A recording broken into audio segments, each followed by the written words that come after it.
Hello, I'm Matt Galloway, and this is the Current Podcast. They call themselves the Survivor Sisters, and they are just a few of the women who say Jeffrey Epstein sexually abused and trafficked them. Yesterday, the group stood together on Capitol Hill in Washington, D.C. to demand transparency and the release of the government's records about the convicted sex offender who died in prison. Many of them held photos of the younger versions of themselves. Here's Jenna Lisa Jones. This was me at 14 years old. I was a child. I was in ninth grade. I was hopeful for life and what the future had held for me. He stole a lot from me. They were there to talk about their painful past for a reason, to push the United States Congress to pass a bill to release the Epstein files. Here's Liz Stein. We stand here today as survivors, part of a sorority that none of us asked to join. We have told our stories over and over and over. Now it's time to see who was listening. The House of Representatives passed the bill a few hours later. Then the Senate quickly gave unanimous consent to pass it and send it to President Donald Trump for his signature. Donald Trump, who fought the bill for months, calling it a Democratic hoax, reversed his position once it was clear that the bill would pass overwhelmingly, and he has said he would sign it. In a moment, we will hear more about the politics swirling around this story and how we got here. But first, I'm joined by Lauren Hersh in Washington, D.C. She is National Director of the Anti-trafficking organization World Without Exploitation. She's also a former sex trafficking prosecutor. Lauren, good morning. Good morning, Matt. How are you? I'm well. There is a photo of you on the front page of many newspapers around the world hugging survivors after this vote. What was that moment like? It was truly just an absolutely extraordinary moment after an unbelievably crazy day. When we started the morning, we thought things were going to go a certain way. We were in a lot of offices doing a lot of meetings. We could not have anticipated that at, I don't know what time it was, I guess around 6:30 or 7 o'clock at night, maybe a little earlier, that I would be passed a note saying the Senate voted and it's on its way to Donald Trump's desk. It was truly remarkable. And those women you were hugging, I mean, it's hard to imagine. What did it mean to them? Well, they have been in it for decades. The beginning of their story is so deeply traumatic. The exploitation was so horrific, and they have fought system after system after system. They've been let down for 3 decades. And so this was a moment where they could look together, stand together and say, we're going to declare victory. I mean, we recognize there's a lot of road ahead. We still will not declare full victory until all the files are released, but this was a remarkable first step. Your organization released a video this week with the women whose voices we heard earlier, Jenna Lisa Jones and Liz Stein, and others who spoke out yesterday. And in that video, they hold up photos of their younger selves. They say there are about 1,000 of them, and they've been looking for justice from 5 administrations. What did you want to achieve with that video? We felt that it was critically important for the American public to see their faces, to hear their voices, and to understand that, yes, today they are adult women. Many of them are mothers, extraordinarily successful in their own right. But at the time when they were exploited, they were children and young women, and it was the most predatory act possible. This has become in many ways a political story. Do you worry that the women, the young girls who are at the center of that, have been forgotten in some ways?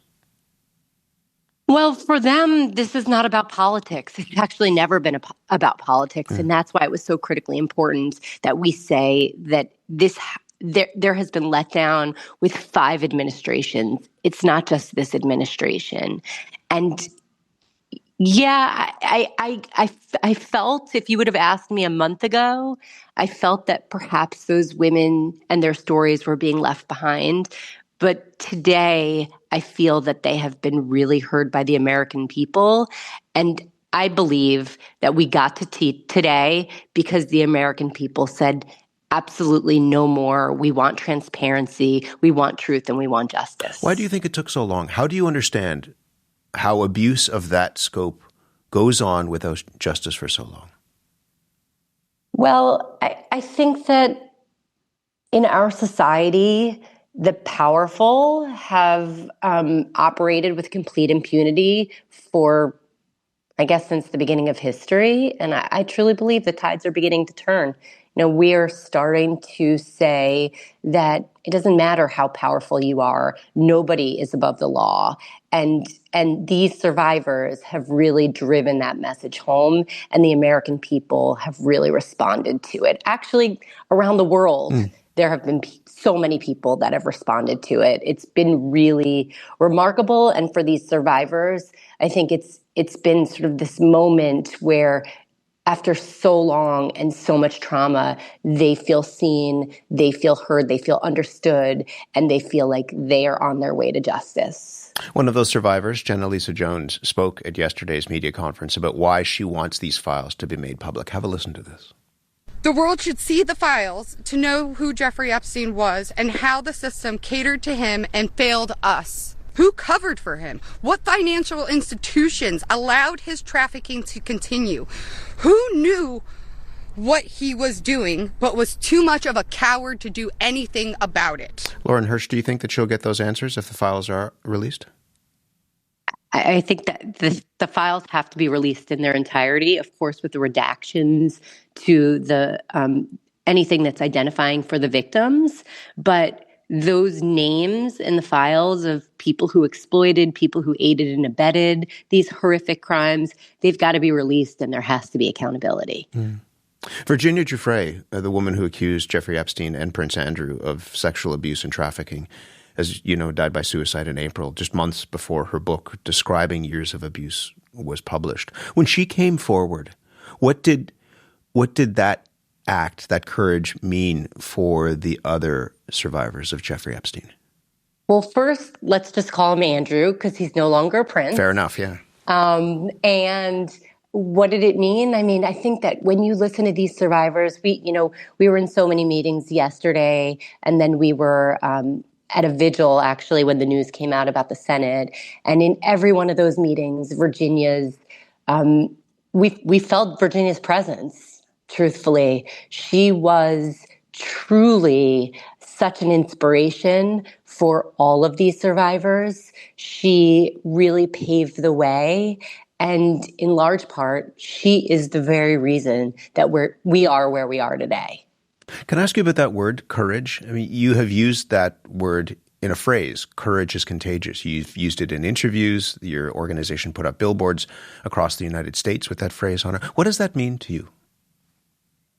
Well, Matt, these women are the face of courage. They are, there has been just so much bravery in coming out, in speaking their truth when there has been so much hate and so much backlash against them in the media, in social media. They have all gotten messages of hate and threats, and then they have spoken their truth in the face of these systems who have repeatedly failed them.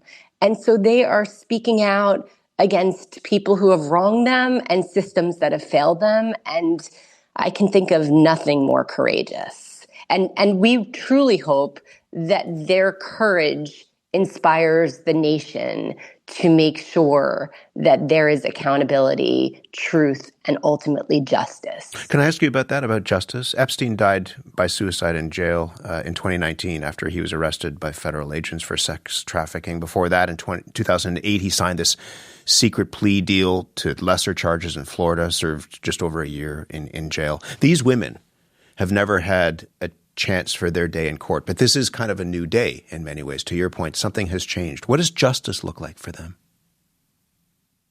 Well, you raised such a good point. You know, he died in jail. The how that happened is obviously a huge question mark.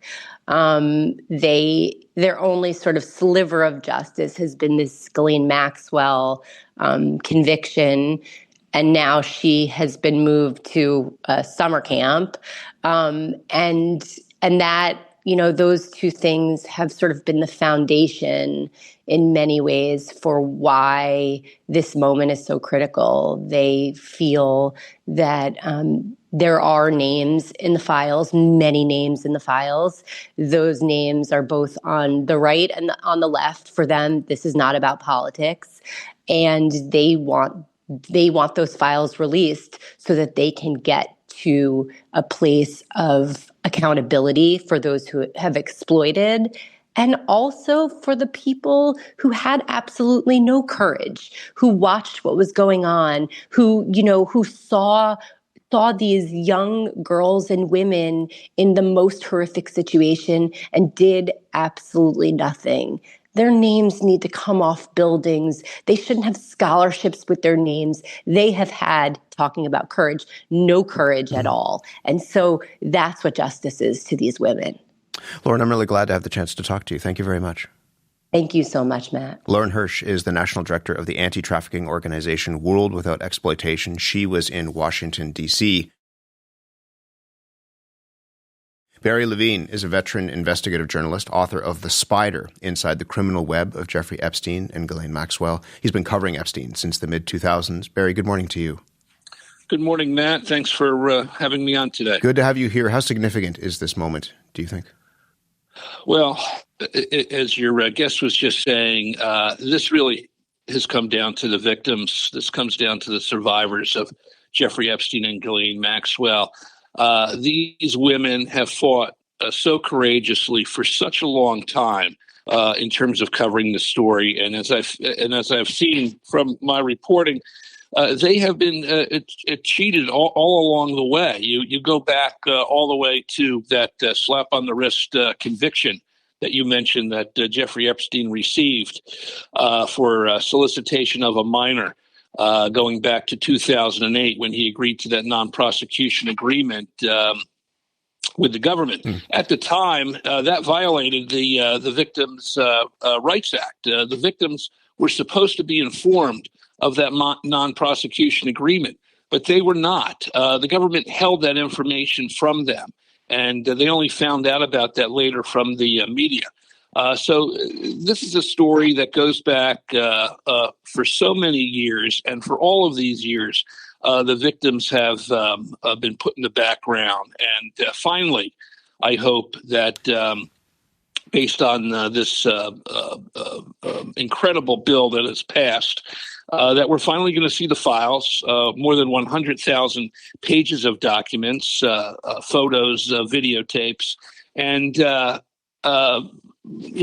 my main interest is seeing men who either were clients of Jeffrey Epstein, who took part in the sex trafficking, or the men who were the enablers, who helped put little girls on planes to fly these children to the Virgin Islands for abuse. That let's hope that it's still possible to convict some of these men and to investigate them and charge them. What do we know? That's what I'm hoping. What do we know about what the files will add to what we already know about, I mean, the title of your book is The Spider. How vast and how widespread that spider web was when it comes to Epstein's criminal enterprise? Well, there's so much. As I wrote a op-ed piece in the New York Times back in July, asking 9 questions about the Epstein case that needs to be answered.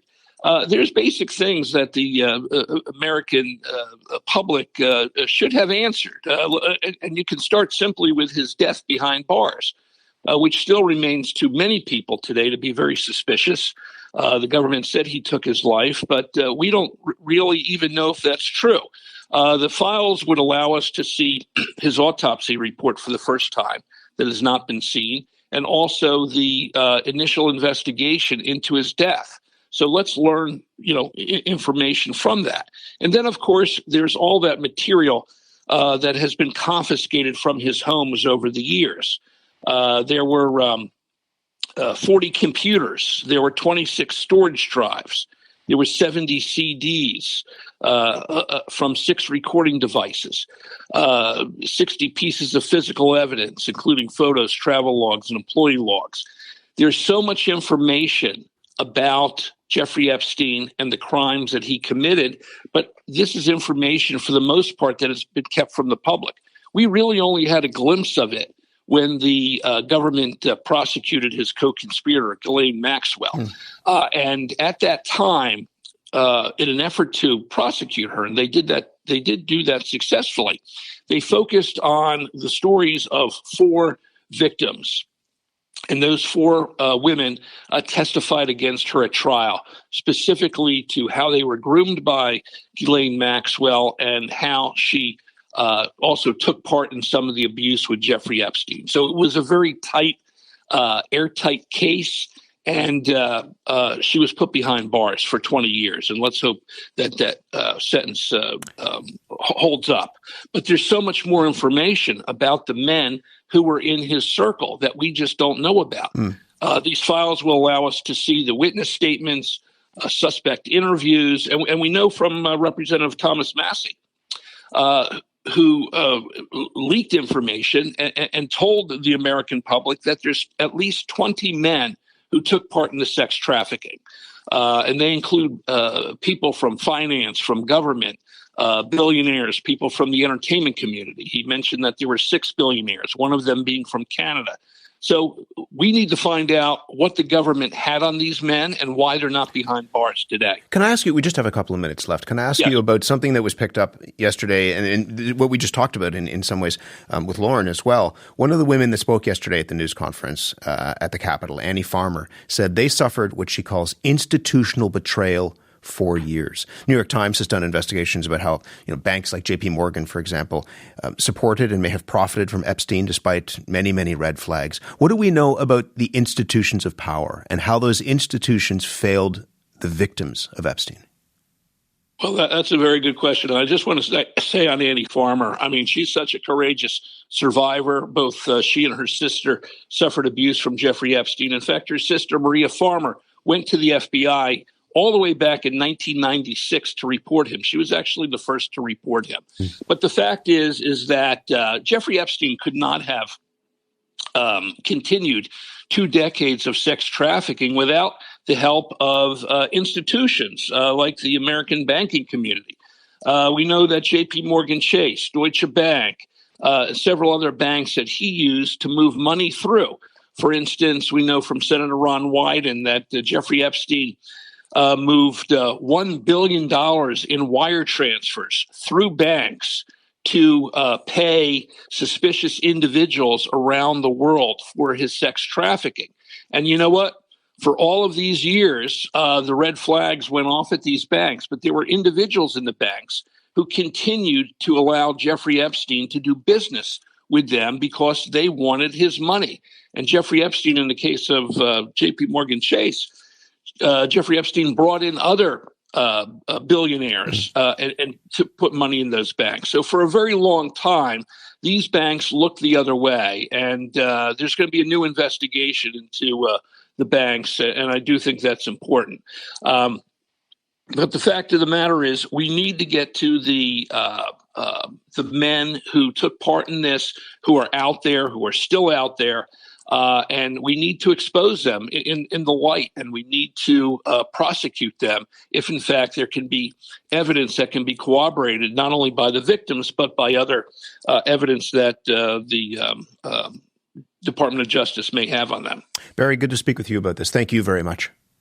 Thank you so much, Matt. Barry Levine is a veteran investigative journalist. He's been covering the Epstein story for decades now. He is the author of The Spider, Inside the Criminal Web of Jeffrey Epstein and Ghislaine Maxwell.